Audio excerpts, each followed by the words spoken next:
Welcome, Paulo Coelho. Hello, Brendon. How are you? I'm awesome. Great to see you, my friend. Thank you. Yeah. Thank you for having me. Well, it's such an honor, and I'm standing here right now with your new book. I got the advanced reader edition from you for Manuscript found in Accra, and I'm so excited to talk with you about this book because it moved me tremendously, and I know that it's going to do that for everybody listening and everybody who gets to pick up this book. Did you have an organizing goal or outcome that you wanted to communicate in the book, or did the story just come out as you were writing it? Okay, so the first thing is that the book takes place in a square. This is very important because philosophy is born in a square in the Agora in Greece. People used to go there and discuss daily lives. And by discussing their daily lives, they start asking the meaning of life. And I thought to myself, well, first, let me choose a Greek as the main character, because he's not Muslim, he's not Christian, he's not Jew. So he can have a broad approach to religion and subjects. And the second thing is basically, to think about what is going on now that we do not solve. Because, Brendon, you have to realize that, when you see internet and the lack of values, Right. and I'm 65 years old, so I'm not going to teach anybody how to behave, because if there was a bad boy. Yeah, you haven't been the most behaved in the world, either have I, right? It's one of the reasons for our risk-taking. Totally. So I was a hippie, so you can imagine how my life was. Right. So it was totally crazy: sex, drugs, rock and roll, traveling, etc. And at that time, of course, my parents, they said, "Oh, you are misbehaving. You don't know the reality of life." And I said, "But really, I need to live." But during this period, I learned a lot about the importance of other people. Because when you are hippie, you have to count on other people to survive. For example, I was in New York back to 69, I guess, and I could travel from New York to Mexico City, going to California, going to Yellowstone, going to, you mentioned I was there, in this Greyhound bus that used to cost $99 for 1 month traveling. You could go wherever you want to go. It was also my hotel. I used to sleep in the Greyhound bus because I did not have money for the hotels. I remember you'd choose a destination that was 6 or 8 hours away, just so you could sleep overnight. Exactly. So you could sleep for free. So what is the next bus goes to? Well, give me a trip to a place that takes 6 hours or 8 hours to get there. And I used to sleep there. But the important thing is that I did not speak English by then. I did not know anybody in the US, and I could travel, and I could socialize, and I could even have had a girlfriend in California. Because there was this common sense that when people has the opportunity to help each other, they will. So this is something that somehow is lost. Right. And it's not that I want to go back to the 60s, but there are some values that we have to keep. And among these values, the most important one is there is a neighbor. Pay attention to your neighbor, help him, and don't be ashamed to be helped yourself, because this is how the world goes. Yeah, there's a great story in Manuscript found in Accra about towards the end where a man appears to his neighbor and asks for help, and he sells all his possessions to be able to help his neighbor. And then his wife, he feels bad, and his wife says, "You feel bad because now we're in debt and we're going to be broke and we had to help our neighbor." And he says, "No, I feel bad that I didn't know my neighbor needed help." And that's powerful. It happens so many times with us, no, because now we are locked in our little small world, thinking that we can control everything, think that we can socialize only through internet or social media, etc. When in fact, if you look outside, beyond the walls of your existence, you're going to see that people are there, people need help, and people can help you in ways that you don't expect. So when people ask me, who is your master? I say, well, my master can be a taxi driver. Right. My master can be a book that I opened by chance. My master can be a waiter that it is there and told me something that I need to hear at that moment. I believe very much, Brendon, in synchronicity. And Manuscript, found in Accra, is a book about that, about how important it is to accept sometimes defeat, to understand that we have enemies, but the fact that having enemies, you cannot please everybody. You can't please everybody. Right. If you try to please everybody, you're going to destroy your own life. I remember my ordeal with my parents because they wanted me to be who they wanted me to be. But I have my own ideas. So this is basically what we have to do now. I'm not preaching. I'm not saying in this book, do this or do that. No. Right. What I'm telling in this book is basically, if I can summarize, accept confrontation. Confrontation is part of life. Nature is based on confrontation. You know, winter fights against summer, and the lion tries to kill the gazelle, etc. Yeah, you have this beautiful quote, page 16 of my book, of in the cycle of nature, there is no such thing as victory or defeat. There is only movement. And I thought that was so powerful because, especially right now, depending where people are in the world, because of the economy or something going on, a lot of people, I keep saying, they're hiding out or holding up, waiting for the world to change because they are terrified of defeat.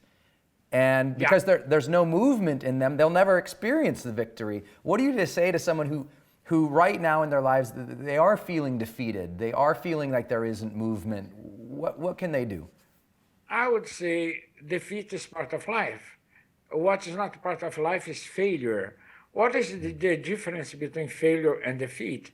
Defeat is for warriors, for people who go there and fight, and sometimes win, sometimes lose. But failure is when you don't have any more interest in fighting. So you think, okay, what's happening outside is none of my business. I'm not going to fight because I may be defeated. You and I, we've been defeated many times. I'm sure, no, Brendon, you've been defeated, right? Yes, many times. Yeah, I was, when I first started as an entrepreneur, had no idea what I was doing and literally went bankrupt. And I had no idea what I was doing, and I was definitely defeated. I didn't fail because one night, I don't know if I ever told you the story, but I was writing Life's Golden Ticket at the time, totally broke, terrified. The bill collectors were calling me on the phone. I was writing the book on a borrowed laptop that I had to turn in 45 days later, and had moved into this tiny apartment with my girlfriend at the time. And she came in one night and didn't want to disturb me when I was writing, but the apartment was so small that all of my bills, all of my invoices, my journals and my dreams, I laid them out on the bed because there was no desk. It was so small. And so she came in and crawled under the sheets of the bed, trying not to disturb everything. And I looked over and I saw my lady sleeping under the weight of my own bills, literally. And it broke something in me, and I said, you know what? I can't be defeated here. I have to. This woman is worth fighting for. My dream is worth fighting for. Don't give up. Fix this situation, Brendon, because you have the power to change, the power to do something about it. And that was a defining moment in my life where I overcame. I was defeated financially and career-wise. I didn't know what I was doing, and seeing her and wanting to fight for my woman, it raised something in me. You know, love is the most important or the most powerful powerful thing that we have. Let me tell you also about career-wise defeat. When I published The Alchemist back in 1988, Brazil was living under an inflation, let's say, I don't remember, but could be easily 300% inflation a month. Oh my gosh. So, Good time to launch a book, huh? bad time. That's why I don't believe in these excuses when you launch a book and the book does not happen. It does not sell. People say, "Oh, it is the crisis. It is this. It is that." That's not true. Sometimes I have two books that didn't sell well. Two of my books. It is The Fifth Mountain and The Winner Stands Alone. And it's not because of the crisis or this and that and that. It was because these two books did not connect with the reader. But back to my defeat. So I was there, and then my publisher said, The Alchemist, I just published The Alchemist, and he said, this book is never going to sell. I said, but why are you telling me? Wow. He said, because, first, for him, it was easy to put the money of the copyrights, of my rights, in a bank and have a 300% interest rate in 1 month. And second, the book was not really selling. So I went to the Mojave Desert and in '88. So I said, what shall I do? Because now I'm lost. And I decided to spend 40 days in the desert with my wife, Christina. And there I said, my God, I have to find another publisher because this one will not publish my book. He does not trust. And I started knocking doors when I went back to Brazil after 40 days in the Mojave Desert.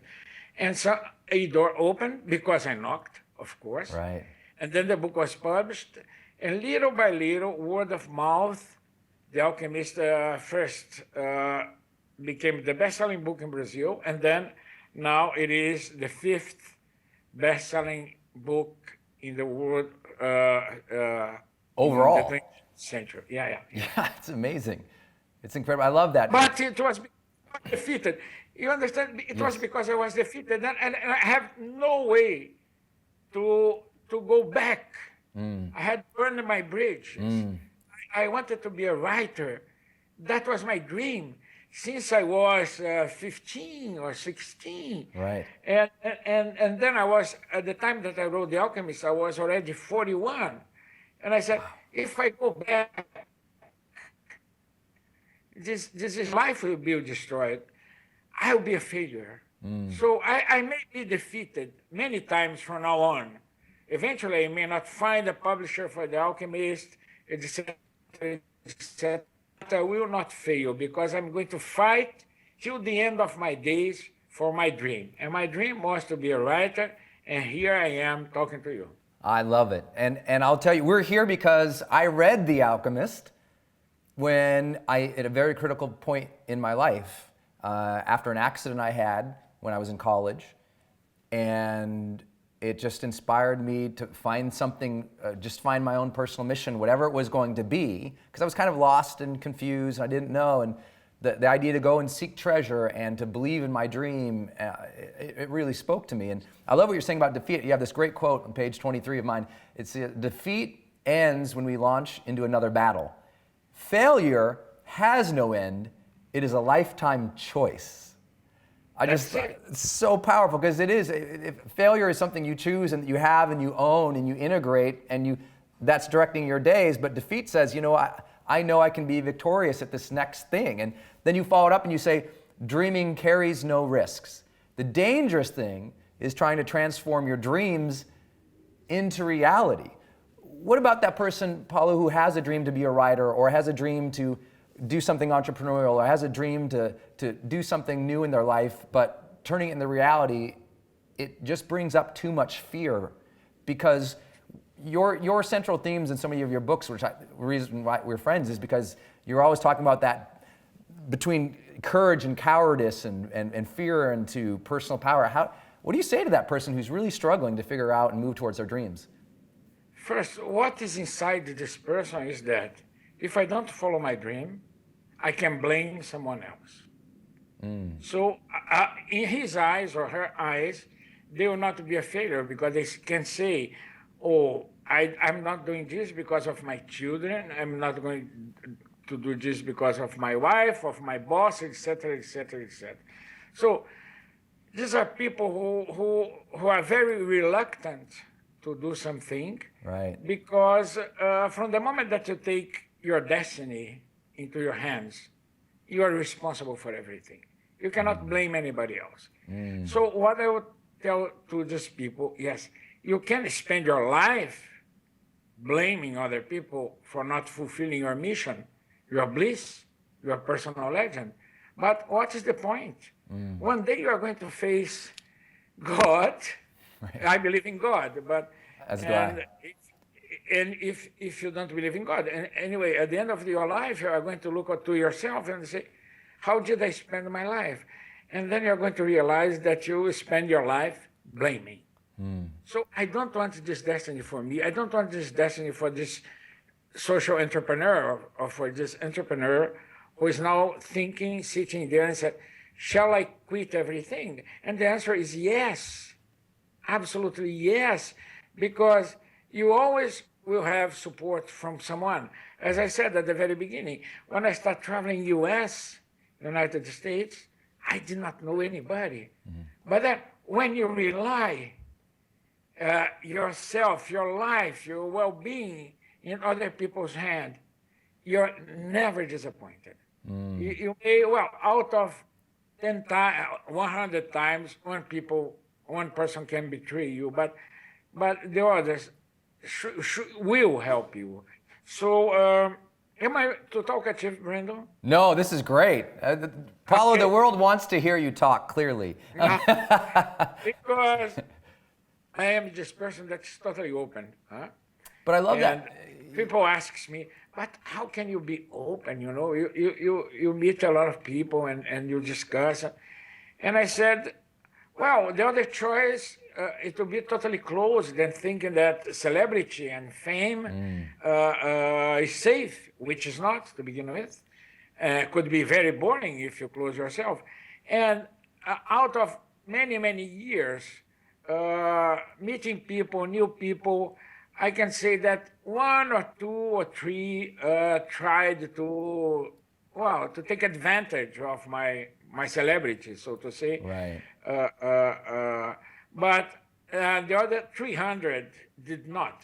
And this is what makes my life meaningful. It is because I'm open to people. And by being open to people, I'm open to love. Yeah. Well, I love that too, because it shows a faith in humanity too, because I've been blessed to travel around the world doing these speeches, and I always ask my audiences, how many of you are scared to take action in your life more because you're scared of rejection? And everybody raises their hand. And then I ask these series of questions that basically ask them, well, how many times in your life have you been rejected in a way where it really hurt your identity, altered your real core feeling of who you are, and adjusted the course of your life? How many of you have been rejected like that? And everyone raises their hand. I said, how many of you have been rejected like that 2 or 3 times? And everyone raised their hand. And I start going up 4 times, 5 times, 6 times, 7 times, 8, 9, 10 times. I asked them. The average around the world, Paulo, is 7. That people have been rejected in a serious way 7 times. And I say, well, how many of you have ever met with or interacted with or known 100 people? And everyone raises their hand. I said, how about 1,000 people? Everyone raises their hand. And I say, so you've met with, interacted, or known over 1,000 people. It went well with them. They let you be you. You were happy. Everything was okay. But you're steering your life out of fear based on 7 out of 1,000? If you mathematically, if you look at it, those 7 people by mathematics are the freaks. They're the oddities. The 7 are not the norm. And so drive on if you knew the 1,000 people, if you had 1,000 people at your wings, you could storm those 7 people. Get over it. Great metaphor. When I was a teenager, I think I had my share of being rejected. Huh? I was too skinny. I did not play football. I was too ugly, etc., etc., etc. So there I was rejected on a monthly basis, let's say. Girls did not want to look at me, etc. I did not have money also. So, and it was then that I started writing to express my feelings. And then when I started writing, I could share. I realized that the problem was not with my friends.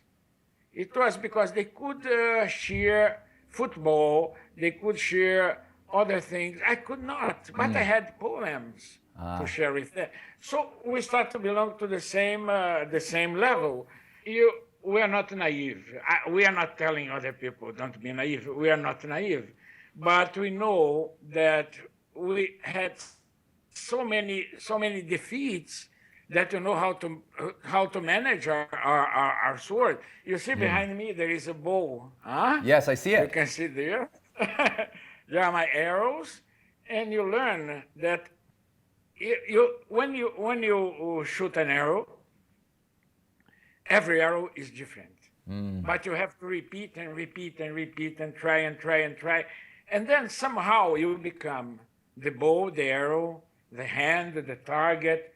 You become embedded in everything. And then chances are that you're not going to be betrayed or defeated. I love that. And I was saying right before we got disconnected that this quote on page 153, therefore, what the future holds for you depends entirely on your capacity for love. Absolutely. And I love that because what happens with rejection or fear or things like this, what happens sometimes is we're scared, so we build up, brick walls around us, or we build up, moats between us and other people. But if we build a big wall to keep the bad guys out, the good guys also can't get in. That's the problem with China. The emperor who created the Great Wall. It was also an emperor who decided to burn a lot of books. 6 books were saved. Among them, the I Ching, Tao Te King. But at the end of the day, China became totally isolated from the world. Right. So every time that you build a wall, you have to take this into consideration. Having said that, I think that our worst fear is to be hurt in love. Right. Don't you think so? I agree. So it's, oh my God. Yes. I'm not be open to love because I may be hurt. Everybody else is irrelevant when we compare to love. So what we need to understand is that every love is a different one. It leaves a scar, but in a different place of your heart. And don't repeat the same experience of love. It's not like training archery, that you are shooting and shooting and shooting, and one day you do this instinctively. Love is like, it's totally different. So I've been hurt many times by women that I loved, but this does not impede me to try to find the next love of my life. And finally, I found my wife. We've been married for 34 years together. She is the one who supports me. She has her career also as a painter, and she has her bliss, her personal legend to follow.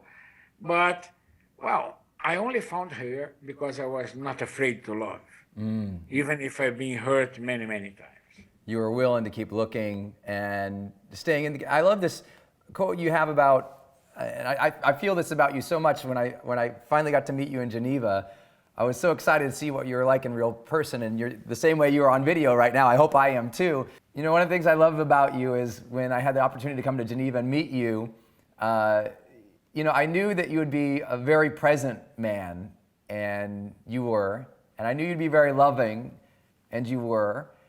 But you also had this incredible enthusiasm for life and for learning. And you have this quote in Manuscript found in Accra that says, "Enthusiasm is the sacred fire." And I love that so much because to me, everything I write about and believe in is about that too, about feeling fully charged and enthusiastic for life and for tomorrow. And I remember at one point at dinner, you took a picture of us at dinner and you tweeted it out to 6 million people or something like that. And you looked at it later on the phone and you had, 30 people had favorited it. You go, "Brendon, 6 people have favorited," and you had all this enthusiasm. How have you kept that enthusiasm burning, that sacred fire inside? Because that also allows us, I think, to look for love when we don't have it, or look for success when we don't have it, that enthusiasm to get up during the day and live our lives. How have you kept yours? Well, first I have to tell you, Brendon, you should be more present on Twitter. Yes. You are lousy at Twitter. You should be there because it's such a wonderful platform. Thank you. Having said that, sometimes I ask to myself, am I wrong? Because I have anything that a man can dream of, theoretically, no? So I have money, I have the love of my life, I'm doing whatever I want to do, that it is, I'm a writer, and I'm never satisfied. I'm always trying to see new worlds, new seas, new universes. Why? I think that it's not, well, I say that God is present everywhere, huh? But there is this curiosity. I try to keep my soul as the soul of a child, And as I said before, a child can teach us a lot of things. Among them, the fact that a child is never satisfied. Right. She or he always want to do something else, etc. And a child knows how to demand something that she or he needs. So to keep your soul as a child, you see the universe, you see the world, you see every day as a different one. And then you are open to the most important thing in life, that it is your daily miracle. And I talk about this also in the manuscript found in Accra. I say that, Lord, give us today our daily miracle, and forgive us if we are unable to recognize it, which is very important, Brendon, that you see each day as a different one. So today I'm talking to you, tomorrow I may meet you, whatever. Thanks to a lot of connections, we were able to sit down here in Geneva, and it was a fantastic moment. And not only that, but people, when I post the picture, people start recognizing, oh, this is that, this is Brendon, etc. So this is what makes my life interesting. The fact that today is not like it was yesterday, and it will not be like tomorrow. Right. It's funny because, a lot of what we've learned in neuroscience in the last couple of years have validated a lot of what you and I both tell people, that you wrote about it in Aleph as well, about the necessity of getting out and exploring the world and seeing the world and not getting caught in your routines or your existence as it has to be, because in neuroscience they found that the more we fully engage in the moment and the more that we experience new things, we release more dopamine, the hormone and molecule of dopamine in our brainstem, which makes our reward centers light up, which makes us feel happy or satisfied. And that comes from experiencing new things and fully engaging in them. And so you say, well, if you want to feel happy and fully satisfied, fully engage in the moment and do new things. It's kind of an easy equation, but people get so cautious. You have this great quote in Manuscript found in Accra where you say, excessive caution destroys the soul and the heart, because living is an act of courage, and an act of courage is always an act of love. And you love every moment. I think that's where that sacred fire comes from, enthusiasm. You really love the moment and love what you're doing. And I just honor you for that, because it's inspiring.